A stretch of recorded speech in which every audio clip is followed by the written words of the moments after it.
Olá, sejam todos bem-vindos ao podcast Nutritivamente. Eu sou Michele Martins e hoje, juntamente com as minhas colegas de equipe, Andreli Cerqueira, Ruana Nogueira e Simone Dantas, iremos apresentar este podcast informativo, que na verdade é uma metodologia de aprendizagem ativa, solicitado pelo nosso professor e orientador Mário da Silva. Ele é um conteúdo avaliativo, elaborado e apresentado para o curso superior de nutrição da Universidade de Salvador, Unifacs, voltado para a unidade curricular Mecanismos de Agressão e Defesa. Vale ressaltar que nós somos alunas do segundo semestre de nutrição. O nosso tema é o norovírus. Nós escolhemos uma doença parasitológica que infecta a espécie humana para estudar e nos debruçar sobre alguns pontos específicos deste parasito, que na verdade é um parasita intracelular obrigatório. E sobre ele iremos falar características do parasito, o ciclo biológico do parasito e sua relação com o hospedeiro, o tipo de infecção, a atuação do sistema imunológico, falaremos sobre tratamento, profilaxia e fique até o final do vídeo para você ouvir também dicas e considerações finais. Fique até o final do podcast. E para iniciar, irei falar sobre a via de infecção, que é pela boca. Agora, eu passo a palavra para Simone Dantas.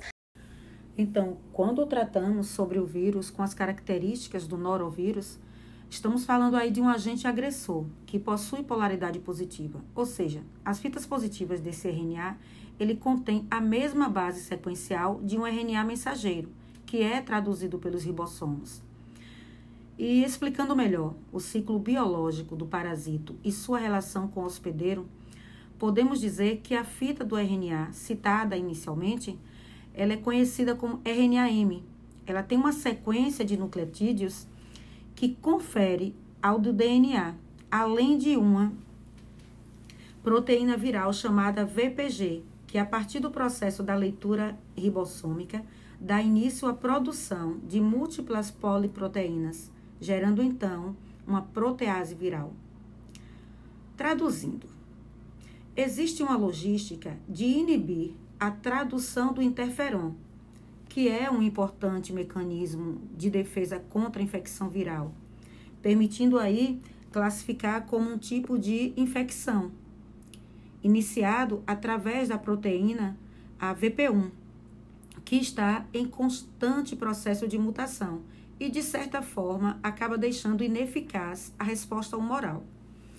Após o exposto e sobre a atuação do sistema imunológico, nós podemos concluir aí que, em caso de reinfecção por norovírus, o mecanismo de defesa ele não tem como reconhecer este agente agressor, já que a proteína VP1 ela sempre vai se apresentar de cara nova. Os anticorpos previamente organizados para receber aquele antígeno, eles não terão a capacidade de identificá-lo exatamente por essas formas diferentes que ele vai se apresentar ao organismo. Talvez seja aí um ponto bem importante quando falamos da vacina, pois ainda não temos uma forma de imunização contra o norovírus, muito provavelmente por causa dessas multifacetas da proteína VP1. Excelente, essa sua fala me remeteu muito às lembranças das coisas que a gente estudou ao longo desse semestre de 2023.2. É como se fosse uma síntese do que a gente viu nos estudos com o professor Mário. Agora eu vou passar a fala para a Ruana. Ela trouxe para a gente algumas informações bem importantes sobre o tratamento do norovírus. Sim. Como a nossa colega Simone disse, né? Não há um antiviral específico para combater a infecção provocada pelo norovírus. E o que são tratados são os sintomas. Eu trouxe como exemplo a gastroenterite, né? Que se refere-se a uma irritação e inflamação do tubo digestivo, com sintomas como diarreia intensa seguida de vômitos e muitas vezes febre. Os tratamentos para a gastroenterite incluem o uso de medicamentos para reduzir a náusea e aliviar a cólica abdominal, o consumo de probióticos para repor a flora intestinal, mas principalmente a reidratação.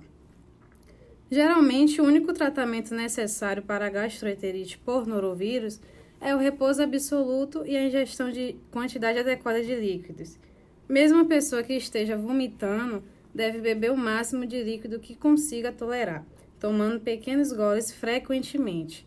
E se o vômito ou diarreia persistirem, ou se ocorrer a desidratação grave, a aplicação de líquidos e eletrólitos pela veia pode ser necessária. A doença raramente leva a consequências mais sérias, mas pode matar sim por desidratação. E é por isso que é importante consultar um clínico geral ou um infectologista quando surgem sintomas da infecção pelo norovírus, para que seja diagnosticado e indicado o tratamento mais adequado. Ótimo, excelente. E eu vi que o cuidado maior tem que ser principalmente com crianças e idosos. Inclusive, é importante trazer um comparativo com relação ao rotavírus, que o rotavírus ele tem imunização, mas o norovírus ainda infelizmente não tem. Então, um cuidado maior por isso, que às vezes as pessoas pensam que como a sintomatologia da doença é branda, ela não traz muito risco à saúde, mas não é verdade. E nós trouxemos esse assunto justamente por causa de um alerta do CNN Brasil, um dos meios de comunicação mais renomados que a gente tem. E eles trouxeram alguns dados do Centro de Controle dos Estados Unidos e em algum momento da reportagem eles até citam que a vigilância de lá tem intensificado os treinamentos com os profissionais que trabalham em navios de cruzeiros, porque só em 2023, até o primeiro semestre de 2023, mais de 13 surtos foram registrados desde 2012. Então, é um alerta muito grande, por isso até que a gente trouxe esse assunto. Nós, como estudantes da área da saúde, precisávamos nos debruçar a respeito desse tema tão relevante e que nos aproxima da nutrição, que foi a nossa intenção também e a escolha que fez a gente, o que pesou para a gente fazer essa escolha. Então, para explicar um pouco sobre a parte da profilaxia, Andreli trouxe algumas informações para a gente. Bem, meus amigos, vamos dar início agora sobre a profilaxia, que nada mais é que a prevenção desses vírus, que é um pouco conhecido, mas vem ganhando destaque por ser um vírus transmitido por água e alimentos contaminados e um importante causador de gastroenterite. São necessárias algumas medidas para a prevenção da infecção pelo norovírus. As principais prevenções contra esse vírus são lavagem efetiva das mãos, antes e depois de ir ao banheiro, de tocar em animais e na troca de fraldas. Deve-se fazer o consumo de água tratada e filtrada e ter cuidado na ingestão de alimentos não cozidos. E os cuidados não param por aí, tá? É importante desinfectar superfícies que têm maior fluxo de uso das pessoas, como, por exemplo, maçaneta, corrimão e carrinho de supermercado. Na preparação dos alimentos, devemos higienizar verdura, legumes, hortaliças e frutas e também os utensílios e equipamentos usados neste preparo. Não deve-se também utilizar água de riachos, rios ou poços contaminados, tá? Fazendo essa prevenção, as chances de contaminação são baixas e contribui para evitar a infecção por norovírus. Sobre as dicas e considerações finais, vamos lembrar o que foi dito lá na introdução? O norovírus tem a sua via de infecção pela boca. Portanto, consideramos pertinente trazer uma importante mensagem do professor associado de Nutrição e Dietética da Central Michigan University, Jeffrey Fisher, onde ele destaca, abre aspas, no que diz respeito à lavagem das mãos, todos nós fazemos isso desde crianças. Mas há estudos feitos que dizem que não estamos fazendo isso bem o suficiente ou com a frequência que deveríamos. Por isso, queremos revisitar as melhores práticas de lavagem das mãos. Fecha aspas. O Nutritivamente traz para vocês esse encerramento com uma mensagem fundamental para lembrar sobre a importância da frequência e da forma como lavamos as mãos.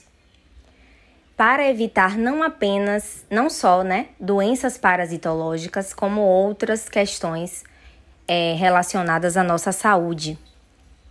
Portanto, encerramos aqui, agradecemos a todas as pessoas que escutaram o podcast até agora e o agradecimento especial fica para o nosso professor e orientador Mário da Silva.